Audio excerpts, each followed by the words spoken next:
All right, everybody. Thank you for joining us. This is the third of our Vine artist series, or artist series. It's the authors series, but they are artists as well as authors. And we have the privilege of having somebody with us today who I worked with for several years at the Mankato Free Press, where we were both reporters. Shelley covered the education beat, amongst many other things, as small town reporters are apt to do, or at least be asked to do. And she has turned since then to being an author of many different subjects of books, but has kind of made a name for herself in the teens and tweens area. I've got a book of yours, Finders Keepers. Yeah. And Shelley's going to talk to us just a little bit about working within that field, and maybe start with a little bit of an introduction of how you made that transition from the hardcore life of a whiskey and cigarette newspaper reporter to a teens and tweens author.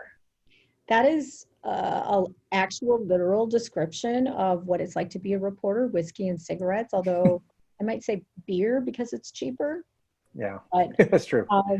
Yeah, that is a very long time ago, and it's kind of shocking how it feels both like yesterday and ancient history at the same time.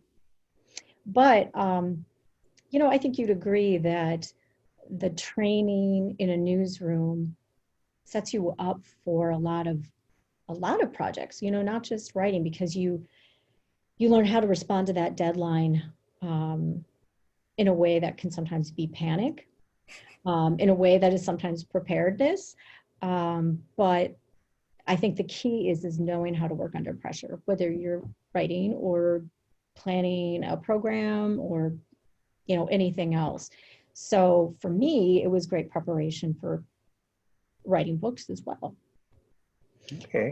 And I was going to talk, I pulled up a presentation I've often done at schools and trying to adapt it a little bit, because it does talk about finders keepers specifically, because I was thinking about what aspects of writing to talk about. And I think one thing that's very relatable is everybody has sort of stories from their actual life that you wonder, wow, this would be interesting if it were part of a book. Or you've met people who are incredibly fascinating, or we could just say weird, and you think, God, this is somebody who should be a character in a book. And of course, the real life things that you go, this couldn't happen in a novel, because your editor would say this is just too wacky. So if you're ready, I'll go ahead and start that screen. And since I can't see people, please, if you have a question or whatever, just interrupt me. It's pretty informal. So, all right, here we go.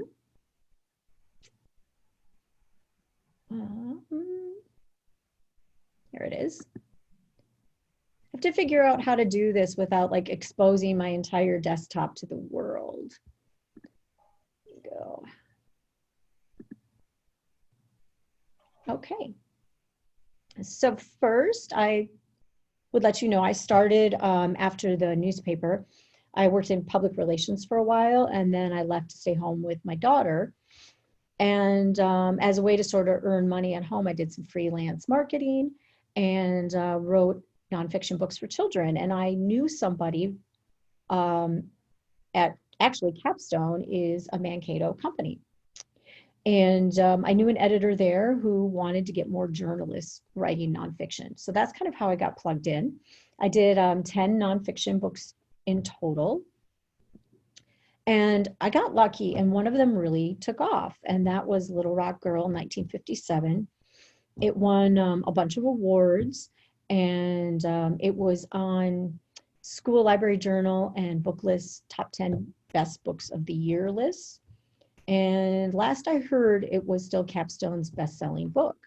So I had always wanted to write novels. It's very, very hard to break into, whether you're looking at kids or teens or adults. This opened the door for me for publishers who were like, yeah, we need to read her work. So that's really what opened the doors. And so I was able to get a contract with Macmillan, and I wrote 4 novels for them. The Graham Cracker Plot, Finders Keepers, which I'll talk about more in depth, A Patron Saint for Junior Bridesmaids, and Laura Ingalls Is Ruining My Life. And they all contain a lot of aspects from my real life as well, of course, mostly fiction. But some of the scenarios, the characters, experiences, I actually pulled from my own. A lot of people think you decide to be a writer and you go to school and you write books, and that's how it goes.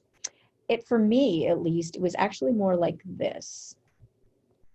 The path was pretty crooked. As Mike said, I went into journalism, did a lot of other things, wrote and wrote and wrote, and just was rejected constantly for such a long period of time. And hopefully some of the other writers have talked to you about that process, because it's really painful, can be hard to persist. But so I didn't get there through school. I studied political science and journalism, and had a very long career before I ever got to do the kind of writing I always wanted to do. In terms of what it's like to be a writer, since I was lucky enough to do it full time for a number of years, I've never found a better description than this. Being a writer is easy. It's like riding a bike, except the bike is on fire, you're on fire, everything is on fire, and you're in hell. And that's sort of how novel writing feels. It is such a long, often excruciating process. I mean, of course, ultimately rewarding, but the work, the rejection, the revisions, the editing, it can be very overwhelming, and it can kind of overtake your life, especially when you're doing it full time, which is sort of part of the reason I wanted to get back into the work world, at least part time. I just needed more balance. So I always knew I wanted to be a writer since I was a very little girl. I had a very active imagination, and so much so, I was so engaged with an imaginary friend that my parents took me to a doctor. So I made wait staff leave menus for my imaginary friend. My parents had to introduce him to their friends, and the friends had to shake his hand, and I believed he lived in the furnace and came out through the vents. And yeah, and the doctor said I just had a very big imagination and I would be just fine. Now, I don't know if he was right about the second part, but he was right about the first part. I had a very big imagination. So my friend and I wrote our first book together. She wanted to be a professional artist. I wanted to be a professional writer. We were 7, 8 years old, and we wrote this book, and it was called A Robin Lays an Egg. And it was about a girl who found an egg left behind by a bird, falls out of a nest, and they decide they need to take care of it until the mother bird comes back. It was pretty terrible. I still have big chunks of it because I think it's really sweet and really fun to show kids that start doing this stuff now, because it prepares you to continue to do it in the future. Okay, so how did I learn to write? We just talked a little bit about working at the Free Press and the deadlines and the schedule. And Mike, you probably would agree that you meet what feels like fictional characters in journalism. Maybe not daily, but close to daily. And the stories that you come across, I mean, they're just sort of mind-boggling what people live through. And so I've always held on to pieces of those things. Sometimes the fictional characters are across the desk from you too. So true, so true.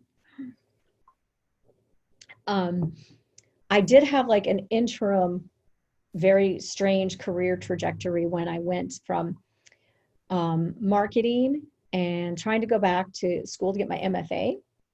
And I think we crossed some path in classes as well, Mike doing writing. And I had to drop out eventually, just because I was going through a divorce and I had a kid and I couldn't survive on an MFA schedule and salary. So for a short time, I got a job at the Plasma Center. Are you guys aware of BioLife there in Mankato up by the mall? I was a phlebotomist there for about a year and a half, and talk about meeting interesting people.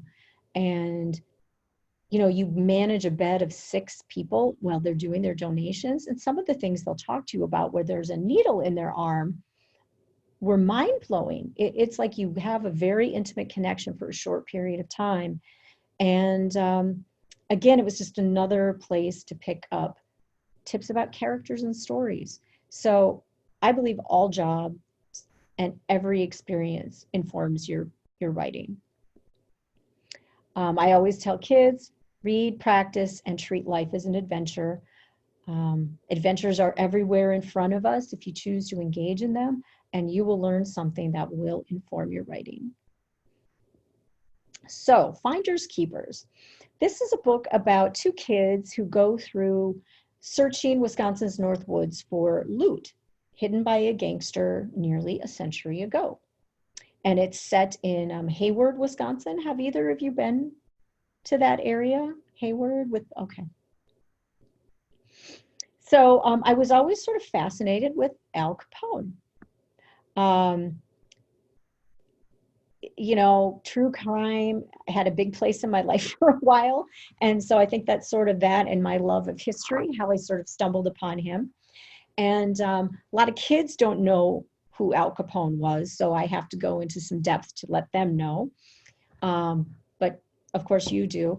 And the main thing that would be to pull out of that is toward the end of his life, of course, he had syphilis. And it started to cause dementia. And he would see ghosts. He would believe he was being haunted and tortured by the people he had a role in killing. And he was very worried also about getting caught and losing his money because, you know, this isn't a person who's using banks and accountants. So that was something that always stuck with me. I'm going to skip this because it hardly ever works, but if you recall, Geraldo Rivera, they had discovered a pathway and a vault under where Al Capone used to work in Chicago. And he decided he was going in with dynamite and he was going to blow it up and do this on live television. And we didn't know, was there going to be money? Was there going to be alcohol making equipment? Were there bodies hidden in there? So they did this big, elaborate television event, blew it up, and found absolutely nothing. So his career kind of took a dive for a while, but I see he's back at it and doing well at Fox. So good for Geraldo. So the big question is, did he hide his money? A lot of people still think he did. So this goes into Hayward, Wisconsin, and I'll tell you about how these connect here in just a little bit. My family used to go up there all the time on vacation, and eventually they bought a cabin there. And here are some of the things that I remember. If you've been there, this is an actual museum in the body of a fish, and you can walk up into the mouth and stand on the balcony and see over the town. There's a place there called the Moccasin Bar, which is really an oddball place.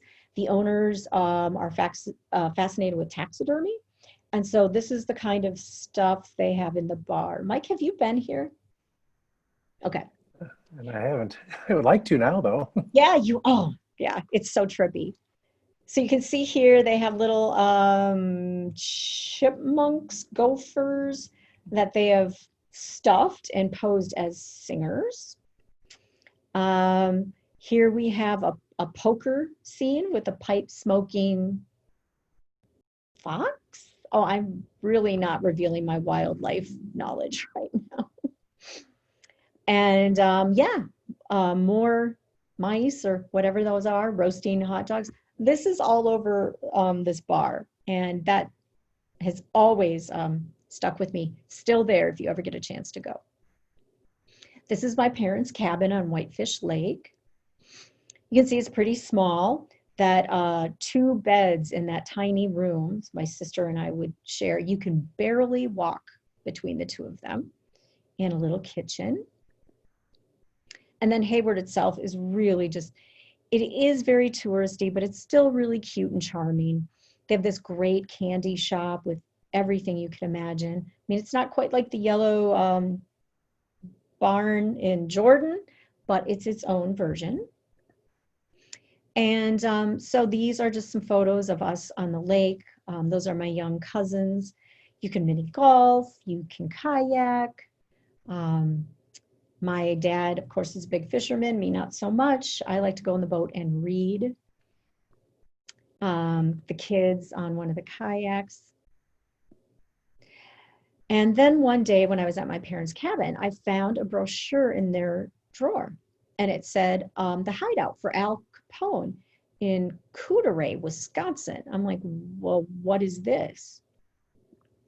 Well, right outside of Hayward, Al Capone built a vacation home, just like people do now, only he bought an entire lake.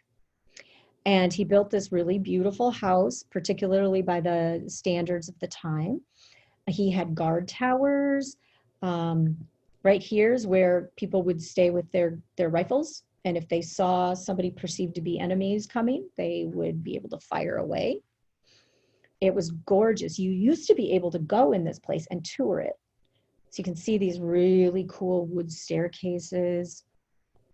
And I decided that, wow, the connection that this is right by my parents' cabin and all my memories from there, and Hayward being such a strange little town, that maybe there was a way I could connect all these things. Now, this area of Wisconsin actually became known as a gangster's paradise. Chicago, not that far away, and just like today, those people from the city go up north, as we always call it, and enjoy the lakes and all the things it has to offer up there. So Al Capone wasn't the only one. Al Capone's brother, Ralph Capone, operated a bar and restaurant and some gambling until the 80s outside of Hayward. Another famous gangster, John Dillinger, the famous bank robber. Have you guys heard of him? Yeah, robbed, just like incredibly famous for his bank robberies. And on one of his later crimes, he and his crew ran away and tried to escape to, it's just outside of Hayward. It's called Little Bohemia. And the FBI tracked them there. And there was a major shootout at this bar and restaurant. They still have bullet holes. They left them in the walls for people who want to come and eat and see it. John Dillinger managed to escape. The other ones got caught. John Dillinger managed to escape this shootout. And he, of course, had money with them. And it was believed that he got into the woods and decided to bury his loot in his suitcase and come back and get it later. He didn't want the FBI to get it. He didn't know if he was going to get caught getting back to Chicago. So he buried it. The legend has it. And not long after, he was killed by police in the street. So there are a lot of people who still think there is a suitcase of money buried outside of Hayward, Wisconsin by John Dillinger. And literally people will go with shovels and rakes and GPS units and dig around the woods looking for it. So that came into my mind as well. And all these pieces started to come together.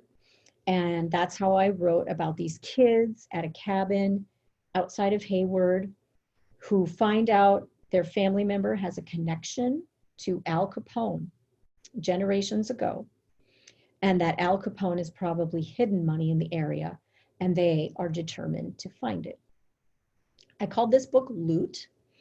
And this is always interesting to kids and other people who want to be writers, is how do book titles happen? Like, can you copyright them? Do you come up with them yourself?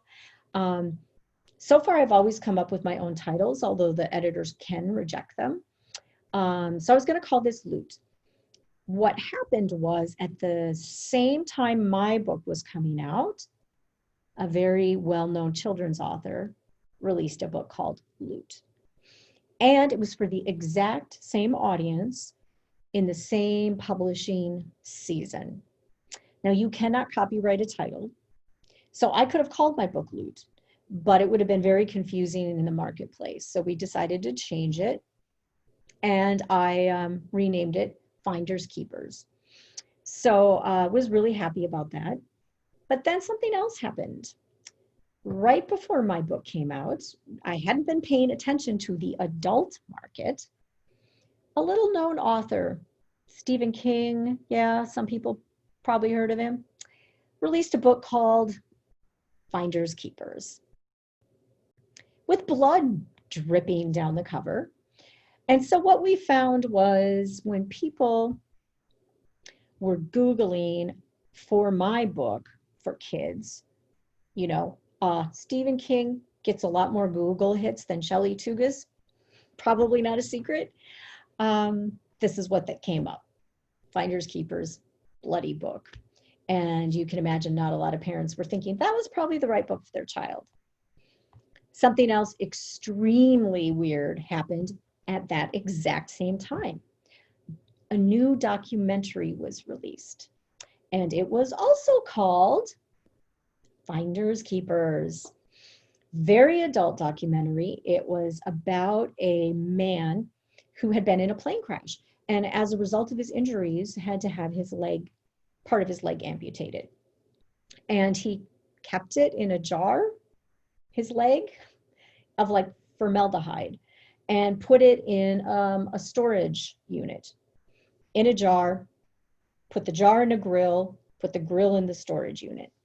Well, he wasn't paying the bills for the storage unit. And after a certain amount of time, they can open up the unit and just sell it to recoup their money. Somebody came, bought the grill, opened the grill, found they had a foot in a jar of formaldehyde. And that person decided to advertise that, sell tickets for people to come to his house and look at the foot. Now, the man who lost his foot got very upset that he accidentally left his foot in a grill, and he was not making money off his foot, and somebody else was. So he got a lawyer, he sued, and there was this whole court battle. And this is this kind of thing that, you know, Mike and I were exchanging words about earlier, which is, if you wrote a book about a guy who lost his foot, and like, I think an editor might go, that's just too weird. That could never happen. So there I am, my book, Finders Keepers, with Stephen King and this really wacky documentary, all coming out at the same time. So that was a big challenge in terms of the marketplace. Kind of tough to get a leg up, huh? Sorry. Yeah. I'm glad I set you up for that purpose. Thank you. So ultimately, this was my cover, which I really, really loved. I thought that the artist did a great job with it. It captures that it's a modern story about something historic, because the image looks sort of 1920s. It has a gangster feel. I just adored it. So those are how all of the elements came together. So what I also love to tell kids about, because this is what really cracks them up, is how I work as a writer and what's been great to me as a writer. And I'll tell you a couple of my personal favorite things from working at home. I worked in my pajamas almost every day. And it would hit me that it's like 3 o'clock and my daughter's going to be coming home from school. My husband's going to be coming home from work. Should probably grab a shower. But it was just such a comfortable way to feel the sort of comfort and being at ease when you want to release your ideas in a creative way. Sometimes when you're wearing like a suit jacket or your heels, it just, for me, doesn't really work. So that was always really fun. Oh, kids love this, cake. When I have a book release party, they make a cake and put the cover of the novel on it. So that was always super cool. I've met a ton of really, really awesome people going to conferences, and I bet I can't even count how many writing conferences I went to, especially when I was trying to break in. And this is a group of Mankato people who went to New York City together to go to the children's writing conference, basically. And I'm sure you recognize Becky Davis there, Mike, and maybe Trisha Shaskin. Mike O'Hearn, do you remember him? Yeah, okay. I think he was maybe in a fiction seminar that we took together. Yeah. So I also have to do a lot of road trips, and my friend and I did a book tour together in my car, and in 3 days we went almost 1,000 miles. That was really incredible. I get to do some kind of cool media stuff. I was interviewed by Ireland's public radio about Little Rock Girl. And I had to call in and wait for my turn to go on air, which was really exciting there, waiting. And the segment before me, leading into my discussion, was a half hour on cockroaches. So it didn't feel quite so glamorous at that point, but yeah, Ireland Public Radio, that was super fun. Some newspaper stuff, that was right before the tour that we did together. And research, which has been my favorite part of all my books. There was, of course, a lot of research going into the Al Capone story, but I also wrote a book that has a lot to do with Laura Ingalls. Were you two fans of Laura Ingalls? You didn't, did you? Okay, you were, great.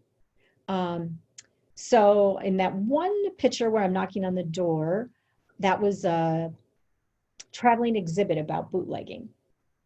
And the other one, I'm in front of a map, and my husband spontaneously ended up with about a week and a half to 10 days off of work.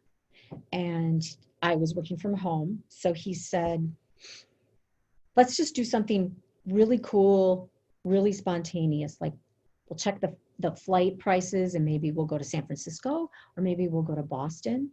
And I knew I was going to be writing this book on Laura Ingalls. So I said, or we could get in the car and go to Laura Ingalls sites like Missouri and Burr Oak, Iowa. And that's what we did, because he's gracious that way. And so that was just phenomenal, because I got to see the places. Some of them I'd already seen in my childhood, but it was really important for the research part and the authenticity to go. Of course, I own a ton of books, and kids always believe that this is my personal library. I wish, but yes, getting to buy books and write them off your taxes is not a bad thing. And these days I work at a library, so I have access to a lot of books. I'll just say I have a lot of books. And then the other thing I think is really to do if you're writing, whether you're an artist, a photographer, a sculptor, or a sculptor, is to make sure you're always doing something, creative. And other parts of your creative brain. So for me, it wouldn't be like writing a short story. It would be like taking pictures, or I did jewelry making. And one thing that I love to do is bake. And so I got into cake decorating. and found this on Pinterest. It's sort of a porcupine cake.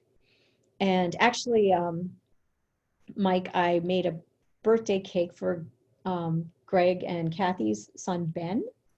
And I decided I could do a porcupine cake like this. And I just used whatever I could find in my house.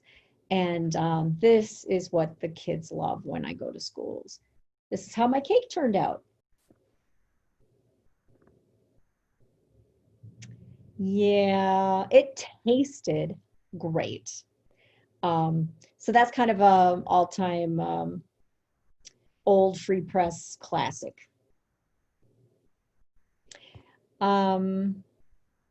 So here is where you can find me online. I actually left Twitter because Twitter is so terrible. And here are my other novels. I'd like to show this one about the graham cracker plot, which was my first book, because it shows you the transformation your cover art goes through. People always ask me, do I get to decide who the artist is who does the cover? Do I get to pick the cover? And the answer is no, I do not.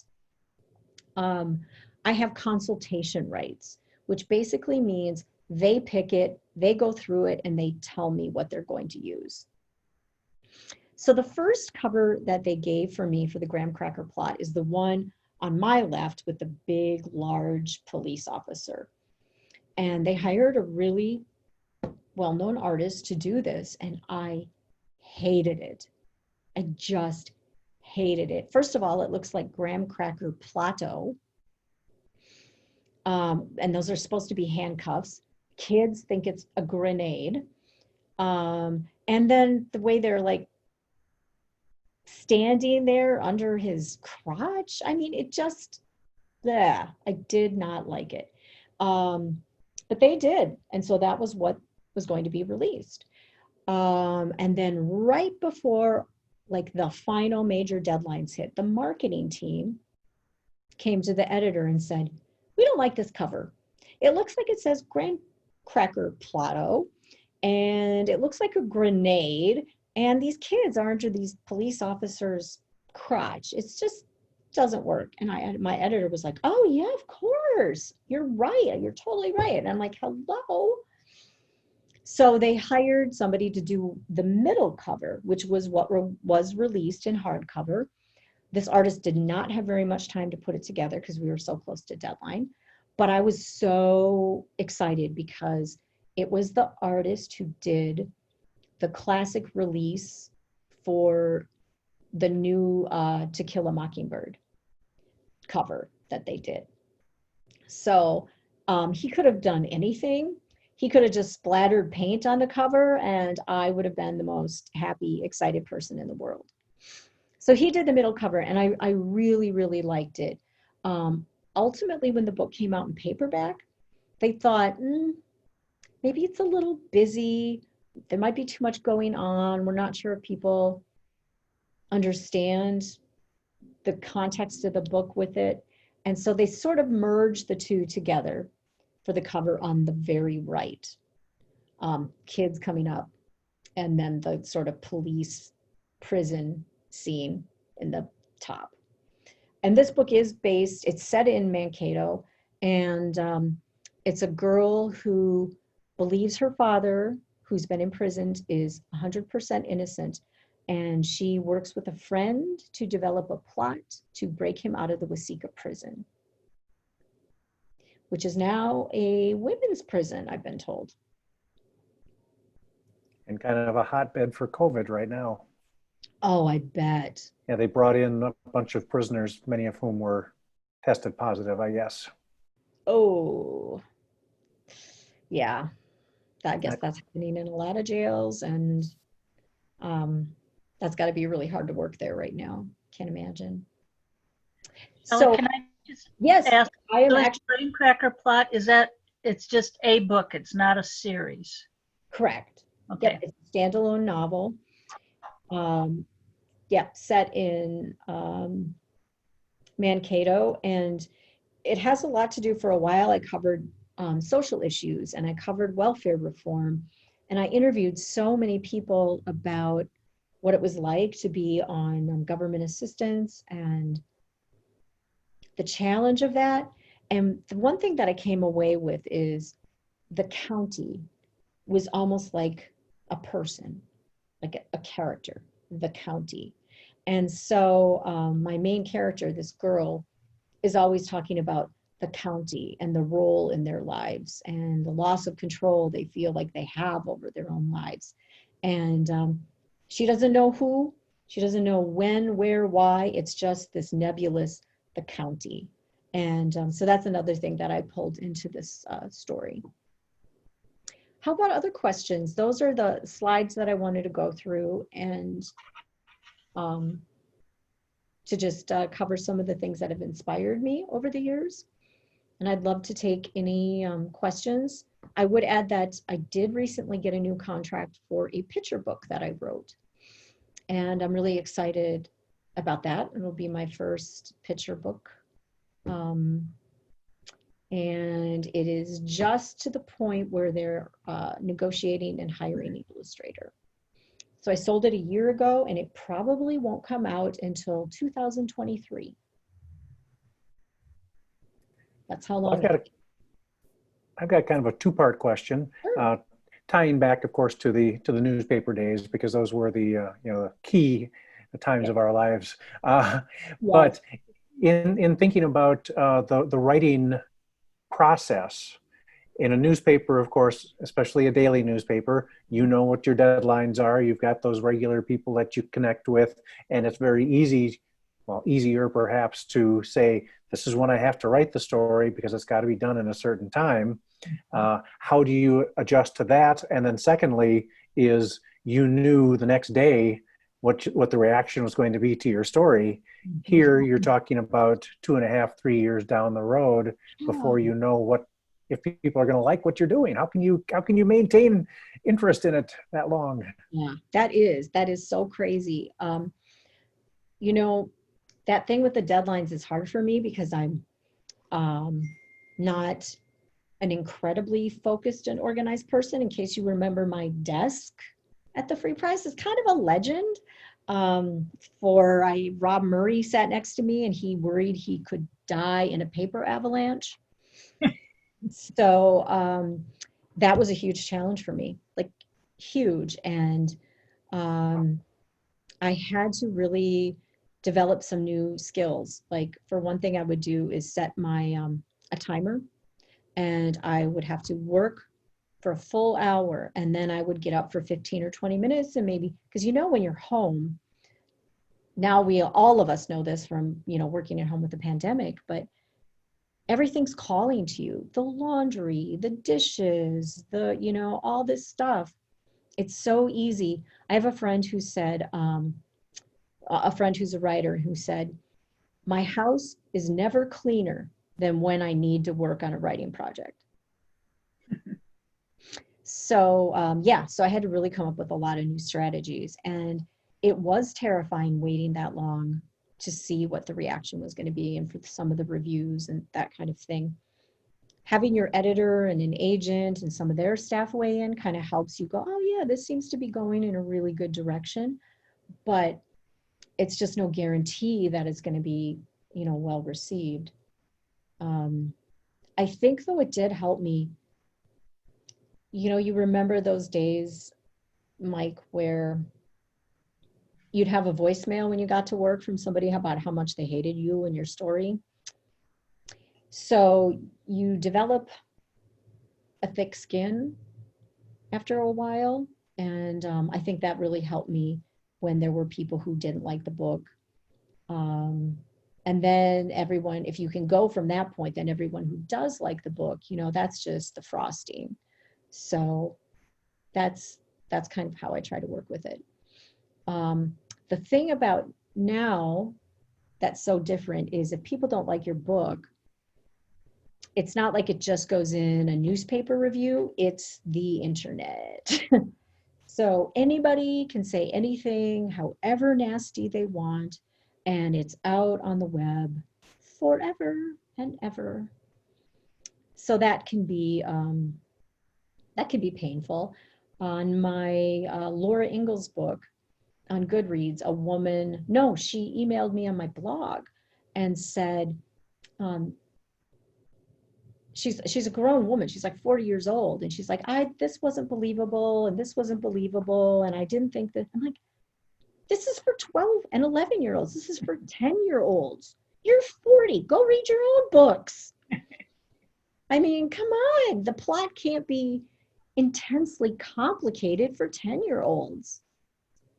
So, you know, there are those really frustrating moments that just seem unfair and ridiculous. And my friend, who's a novelist, was so angry because, you know, your cover will get released to the world months and months and months before the book comes out. So Goodreads got a hold of her cover. They put it on Goodreads, you know, because it's going to be coming soon. And there were people who were putting reviews, this book sucks, and 0 stars. It wasn't even out. There's no way they could have known anything about this book. But, you know, it's the world of the internet, and obviously all of us are having to get used to it, whether we want to or not. I have a question I think kind of ties into that. With you talking about John Dillinger and Al Capone, would you consider your writings historical fiction? Because I read a lot of that as an adult. Yeah, So I love historical fiction. But no, I wouldn't, because my books are all contemporary. okay. 2 of them have these strong historic elements, and particularly the Laura Ingalls book. It's a contemporary story about contemporary kids who have a mother who's obsessed with Laura Ingalls. So she drags them all over the country because she wants to write about Laura Ingalls. And that book has not just Laura's life, but it explores, you know, manifest destiny and the pioneer, the mythical pioneer hero, the catastrophes that were caused by westward expansion, you know, like the attempted extermination of the Native Americans, what happened to the buffalo, the Dust Bowl. So those 2 books have an incredible amount of research and history in them. And I think one thing about that's great for kids. Unfortunately, a lot of kids, you go, here's a great historical fiction, you're going to love it. And they're like, history, this teaches a lot of history, and it doesn't scare them away as much because it's contemporary. Okay. Can you tell us about some of your experiences when you're out on these book tours, and maybe you have a young reader who has read the book and is just terribly excited to meet the author? What kind of stories do you have from that? It must just melt your heart. It is so amazing. And that's one thing that's so cool about writing for children, because they never want, I mean, they're not old enough to want to look cool. They don't mind being a fan, and they'll hug you, and they want their picture taken with you, and they write notes and letters for you to take home, draw pictures of scenes that they read about in your book. And I actually did a school visit for Finders Keepers in White Bear Lake. Kids dressed up as characters from the book, and when I came. And they also drew maps of how they envisioned the community that I wrote about. And they even wrote a newspaper based on if the book had received this, if the story had received coverage in the novel, what that would have looked like. And I cannot tell you how long I floated on air after that day. It was hands down the best day of my writing life. So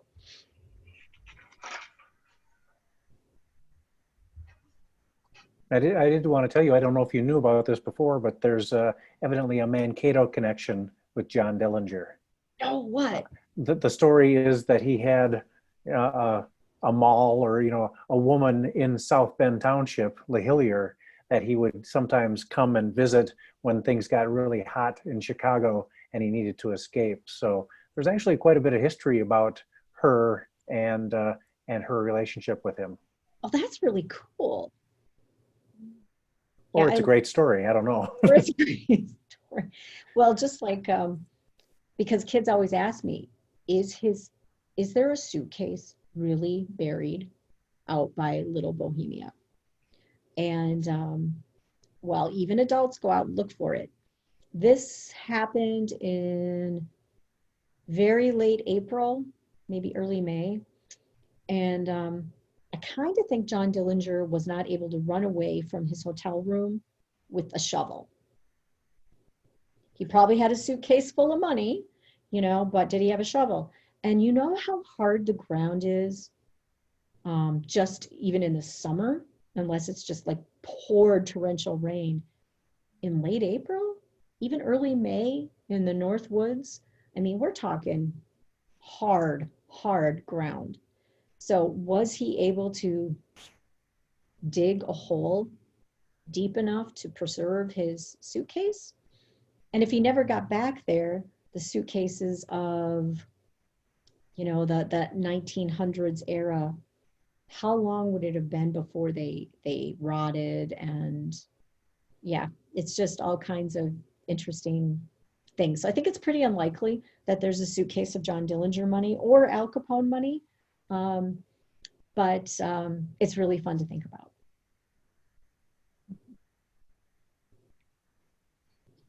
So do you write every day?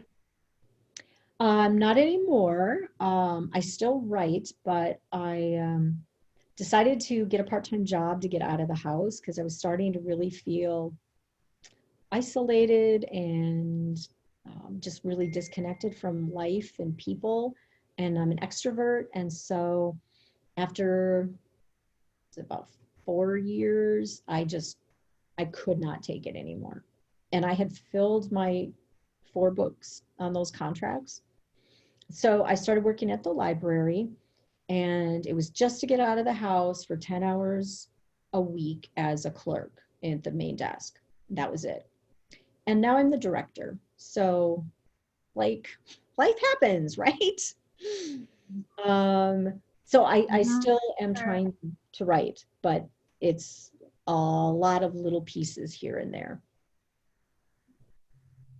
Were you working at the Free Press when Lowell Schreier was at the college?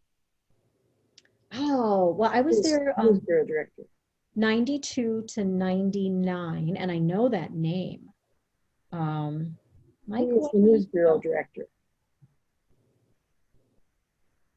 Yeah, he was the contact at the university because I think I've mentioned to Margaret before, this is my first experience with a modem, because back in Glenn's office was the modem sitting on his desk, and Lowell had to let us know when he was going to be transmitting, and we would take the handset and put it into the carriage, and then he would send the stories to us.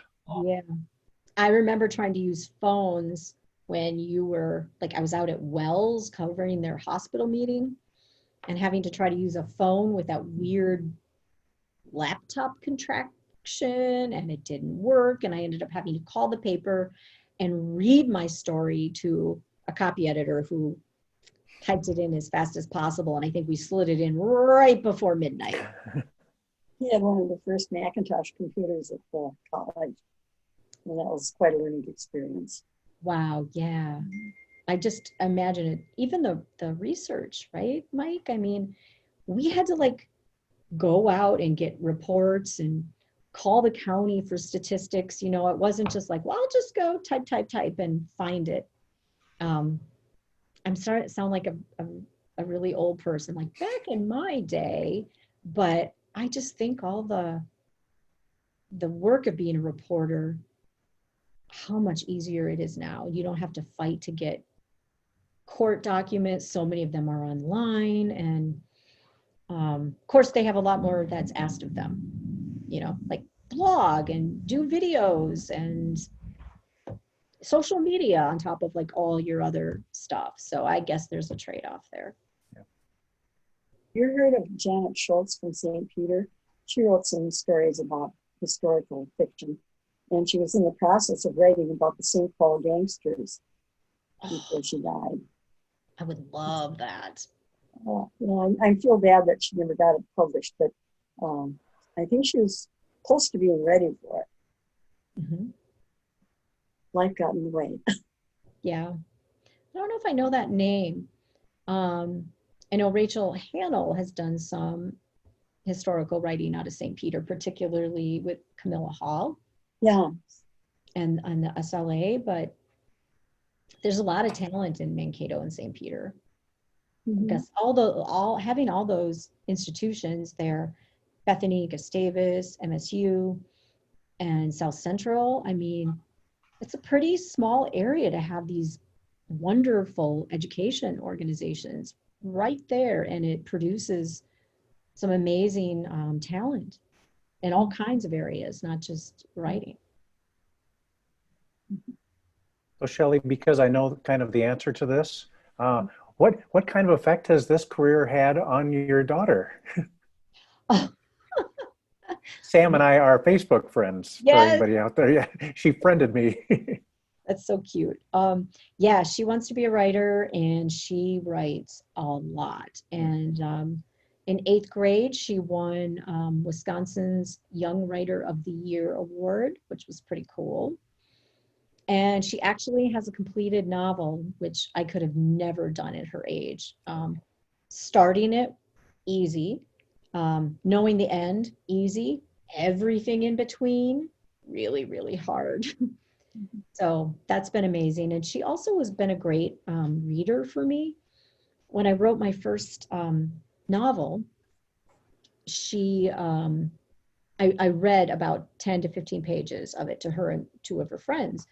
And it was graham cracker plot, and I put in a lot of like, oh, history of the family and kind of all this kind of cool little detail stuff. And she said, Mom, it's really, really good, but when is the story going to start? Boom, right? Start the story when you start the story. Very important, especially in kids' books, because they're ruthless. They don't like your book in about 4 pages, out it goes, you know. Adult readers have patience and they're willing to give it more time. Not kids. You've got to get them in that story. Paragraph 1. So that was just brilliant. And it's always in my head when I write everything. So I like that. Now, she used to be really impressed by having a mom as a writer. Now that she's a teenager, it's like, God, Mom. And my coworker here at the library did a young adult writers club on Fridays, and my daughter was in it. And my coworker, Amanda, asked me if I would come and talk to them about writing. And I was like, sure. And so Amanda came out to me later and she said, well, I told the group and your daughter that you're going to come next week and talk to them. And your daughter said, why? Well, just not impressed. So yeah, it's interesting. Have you followed any of your Have information you thought any of about, I got an echo, the information about Laura Ingalls Wilder on YouTube? Oh, one thing I did on YouTube for her, most of it was books and the places that I went to. But it had been a while since I took the walk from your car through the farm to Plum Creek, where the dugout was from the banks of Plum Creek outside of Walnut Grove. And I just I didn't have it in my mind the way I wanted to. So I went to YouTube, and sure enough, I found somebody who had gone to Walnut Grove and videotaped their walk from their car all the way to the dugout. And it was just like, thank you. Thank you. I needed that right then. But that's the only thing really from YouTube. All right. I'm sure there are books that need to be reshelved or put into the Dewey Decimal System or something. Yeah. Does that even still happen? I don't know. It does. Okay. It does. Yes. But does anybody else have any other questions? I was just going to ask if you've thought any about writing adult fiction. Yes, I have. Okay. And I would really like to do that, you know, especially as I get more and more removed from the age. My daughter and her friends have kept me in that age. Well, you know, she's 16 here in a couple of weeks, and going to get older and older, and I'm going to get older and older. And I just feel like I would be a more authentic writer, probably in picture books or adult fiction. And so I think that's where I'll move. Yeah. Thank you. Yeah. Thank you guys so much. I really appreciate it. It was Thank you. fun to go over all this, and I'm grateful that you asked me. It was good to see you. Lots of Nice to be memories seen. come popping back. All right. Well, thank you all very much for coming, Shelley. We certainly appreciate it, and I will be sharing this online. So I don't know if Sam will find it, or if you'll point it out to her, or. She might find it, but she won't be impressed. Trust me. Okay. Okay. I kind of caught a sense of that. Yeah. Yeah. All right. Well, thank you, ladies. Thank you for coming, and I appreciate your time, Shelley. Okay. Take care, everybody.